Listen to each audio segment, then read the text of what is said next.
Graça e paz, amado, corra linda do Senhor, maravilha do Eterno, mais um Café com Deus, com o pastor Maurício Loureiro.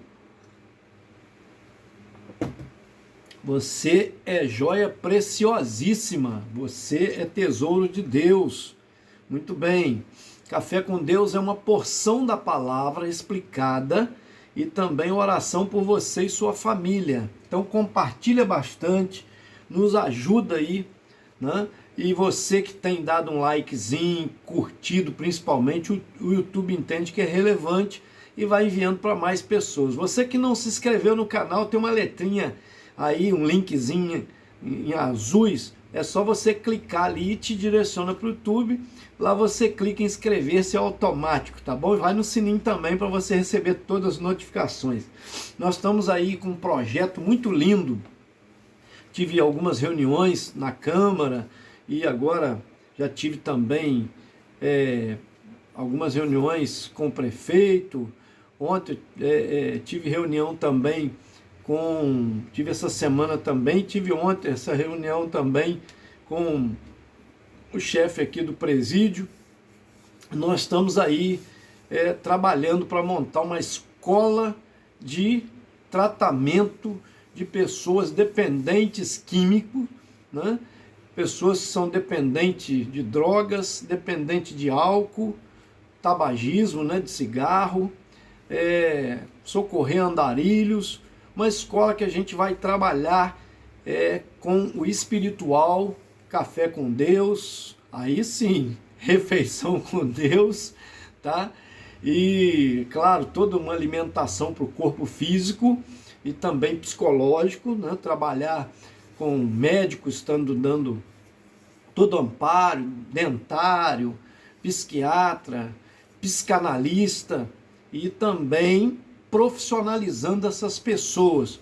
Ontem eu tive com um amigo também, conversando, preparando, ele é um empresário, preparando também novas ideias para a gente poder tá aplicando ali nessa escola de lideranças, perdão, essa escola de tratamento, né? Essa escola que vai estar recuperando, auxiliando essas pessoas, trabalhando para educar essas pessoas, né? E espiritualmente também trabalhando para que essas pessoas sejam libertas do vício. Vício de jogatina, né? De jogos, de tudo. Nós vamos levar para lá e esperamos trabalhar aí para ser 0800 essa escola educativa, tá?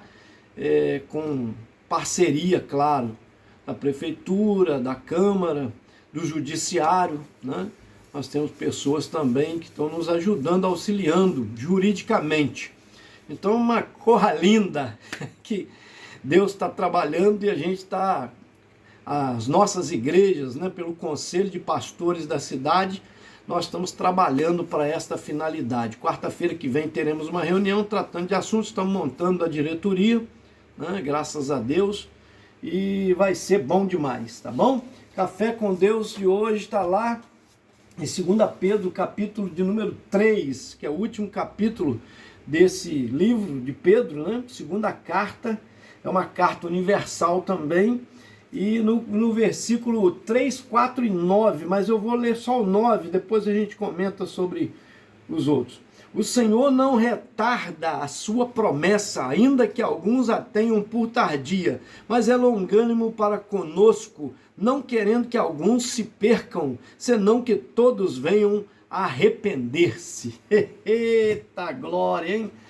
Minha gente,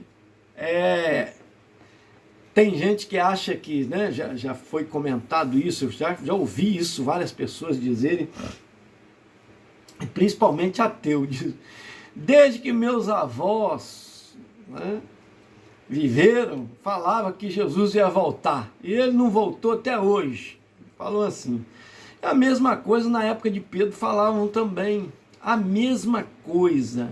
Olha só o que diz o versículo 3 e o versículo de número 4, olha só, sabendo primeiro isso, que nos últimos dias virão escarnecedores, andando segundo as suas próprias concupiscências, que é os desejos desenfreados, né?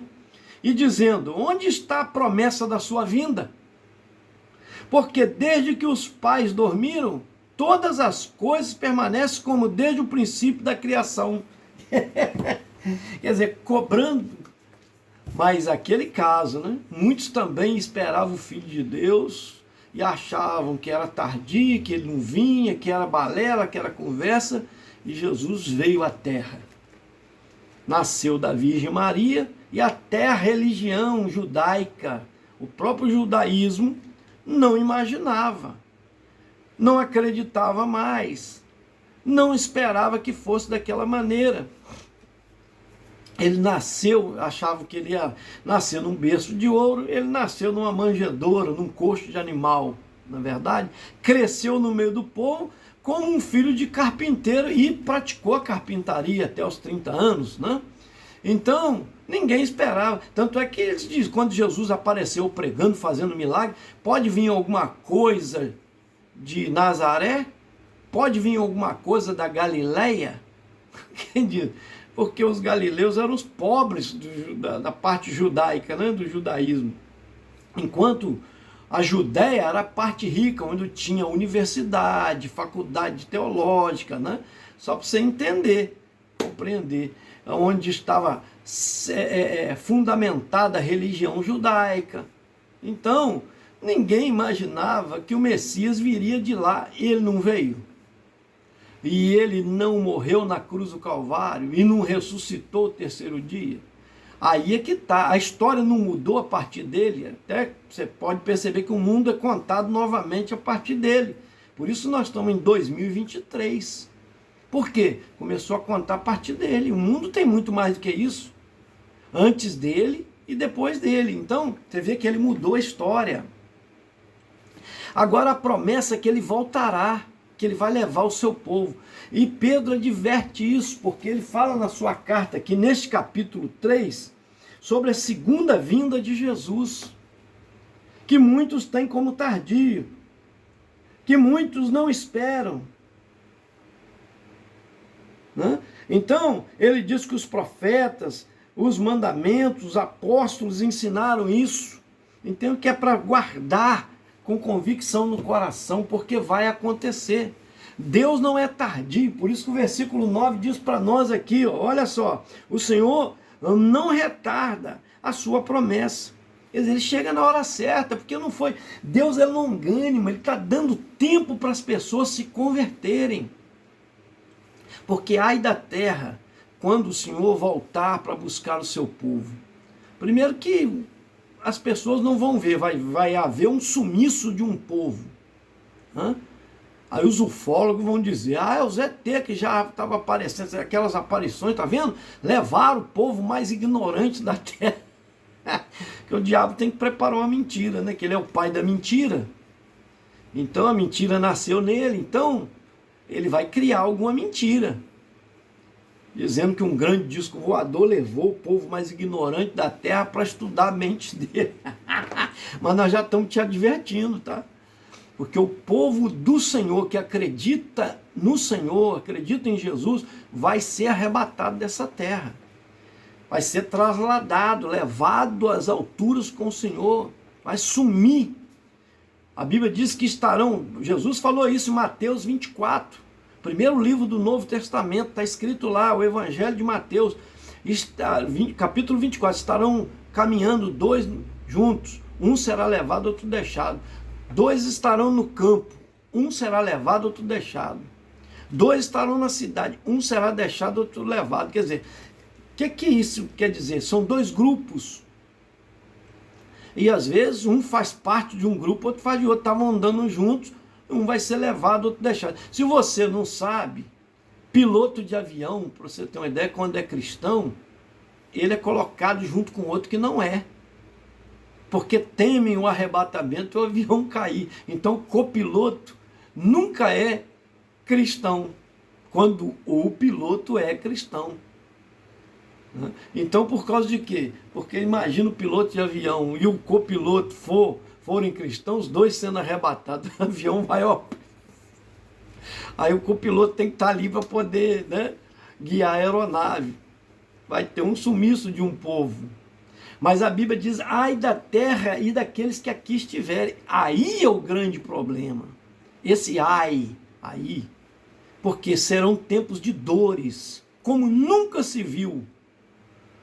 Pior, pastor, do que esse terremoto lá, que já matou mais de 20 mil pessoas e tem milhares de né, soterrados, sumidos, desaparecidos.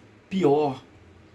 Pior do que qualquer coisa que você já viu, porque está escrito na Bíblia que esses dias serão abreviados para não pegar de surpresa os que são do Senhor.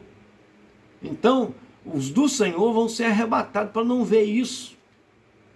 E a Bíblia diz que tudo que guerra, rumores de guerra, terremotos, o próprio Jesus disse isso, são apenas princípios de dores, são apenas sinais do que acontecerá na Terra.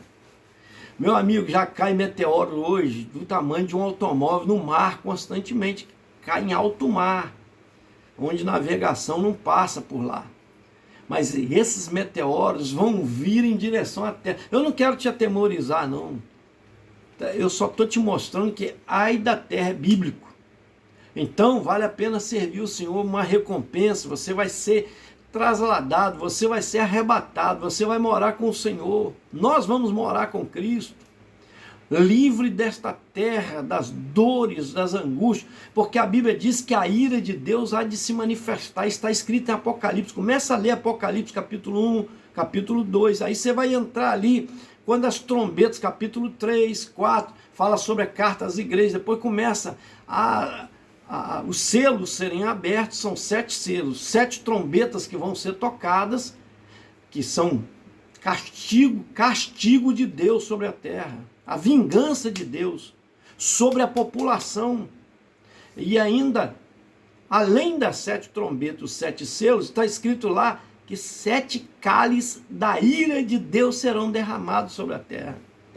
Então, meu querido, Deus é amor, mas também é justiça. Lembra que eu falei no último café? E justo juiz, porque ele é longânimo, não aconteceu ainda, porque Deus é longânimo, ainda querendo que todos se convertam, que se volte a Ele. Por isso que o Evangelho está sendo pregado, por isso que todos os dias eu trago uma palavra aqui de Deus para o seu coração, chamado Café com Deus, porque tem gente que às vezes não entende, Deus toma café? Claro que não, quem toma café sou eu, e o café é espiritual. E por que chama café? Porque é uma porção pequena da palavra, senão chamava de refeição com Deus, banquete com Deus, churrasco com Deus, que seriam estudos mais profundos. Estou trazendo aqui para você apenas uma porção pequena da palavra e te explicando. Eu estou discorrendo aqui o que o texto e o contexto está dizendo. É só você pegar em 2 Pedro capítulo 3 e ler ele todo, você vai ver o apóstolo Pedro advertindo a igreja para estar atenta, para não se desviar, para não se iludir com o mundo, porque a Bíblia diz que o mundo, Tiago capítulo 4, versículo 4, está escrito lá, o mundo é inimigo de Deus, e aqueles que fazem a vontade do mundo constituem-se inimigo de Deus. Quem é amigo do mundo constitui-se inimigo de Deus. Então, o mundo que está falando é a população, não é o mundo global, a população do mundo, porque a maioria está distante do Senhor. Deus está sendo longânimo, levando a palavra em todas as nações. Nós temos missionários lá no meio do inimigo, de pessoas que são contra o cristianismo, que quando pega, decapita, quando pega, enforcam, quando pegam, queimam vivo eles. Em pleno século XXI, isso está acontecendo. Mergulham ele em piscina, dentro de grades, para morrerem afogados, desesperadamente, descendo aos pouquinhos. São coisas que estão acontecendo hoje. Agora, você vê noticiar isso? Claro que não, a grande mídia, ela pertence ao inimigo. É um sistema no mundo que domina o mundo, maligno o sistema é. Então ele não vai ficar mostrando isso, que missionários estão sendo torturados, estão sendo mortos. Mas, né, a chamada da meia-noite, a porta que chama também uma coisa missionária, portas abertas, né? Nós temos constantemente noticiários, notícias para nós, mostrando que isso está acontecendo, missionários que registram, outros mais que registram isso. Então, e nós sabemos que quando pega, e alguns lugares, quando é mais leve, é prisão perpétua, porque fala que está se levantando contra o sistema. Começa assim, calando as pequenas mídias, né? E daqui a pouco as grandes são manipuladas, já estão sendo manipuladas, são dominadas pelo inimigo, porque elas são vendidas, elas se vendem por alto preço, por bilhões, elas se vendem para dar notícia que o povo quer ouvir, que o sistema manda. Aí vira massa de manobra, manipulado por um grande sistema. E o anticristo vai governar esse sistema. Aí a Bíblia diz que esses 7 anos que esse período vai acontecer, das pragas, o anticristo vai reinar. Só que ele vai fazer um pacto de paz, um governo extraordinário, mundial, todo mundo vai ficar assim, e ele vai fazer sinais e prodígios, aí que todo mundo vai acreditar que ele é o Messias. Esquecer que o Messias é aquele Jesus que veio, que morreu na cruz. Mas ele vai ostentar poder, autoridade. E muitos vão se iludir. Por quê? Ele vai fazer fogo descer do céu. Ele vai fazer sinais e prodígios. Aí esse é o cara, esse que é o Filho de Deus. Esse que é o Cristo que havia de vir. Mas a Bíblia diz que ele é o falso Cristo. Por isso que a Bíblia já adverte. O apóstolo Paulo chega a dizer, se você vê o céu se abrir, e descer de lá um anjo, e trouxer outro evangelho, que não é esse que vos prego, não deis ouvido, porque o diabo pode se tornar até em anjo de luz, para enganar até os escolhidos de Deus. Então, meu amado, ouve o evangelho, pelo amor de Deus, a palavra está aqui escrita para nós. Jesus lá em Mateus, acho que capítulo 16, versículo 18 em diante, ele fala sobre a parábola do rico e Lázaro. E ele fala sobre isso quando o que está lá no inferno diz assim, deixa eu voltar à terra que eu tenho 5 irmãos além de mim. Sabe o que o Senhor diz para ele? Lá tem os profetas e a palavra, ouçam-nos. Ninguém vai voltar dos mortos para estar com eles. Ouça a palavra, meu amigo, ó. Ninguém volta não. Se estão falando que volta, é mentira, espírito mentiroso, enganador, porque a Bíblia diz que são espíritos enganadores. Recebe aí, eu quero orar por você. Pai, em nome de Jesus, toma a nação brasileira nas tuas mãos, toma os missionários que estão desbravando o campo no mundo todo, arriscando a sua vida, deixando a cultura, deixando a família, tudo por amor a ti. Abençoa-os de uma maneira tremenda e maravilhosa, que eles consigam alcançar o seu objetivo. Coloco nas mãos também o Marcos Carvalho, que pede oração pelos seus filhos, Marlon Bravo e Priscila Martins, abençoa-os. O João Pedro Ximenes também, abençoa, Senhor, ele e sua família. Yolanda Pinho, a causa da tua filha, abençoa ela. Também a Roseila Parreira e sua família, Elisângela Aparecida, sua família, Maria Helena de Souza Ferreira, sua família, Val Santos, a sua família, Rosaura Marques, que pede oração pelo pai do seu genro também, e a sua família, em nome de Jesus. Esse foi mais um Café com Deus. Gente, senta o dedo, vamos compartilhar em nome de Jesus.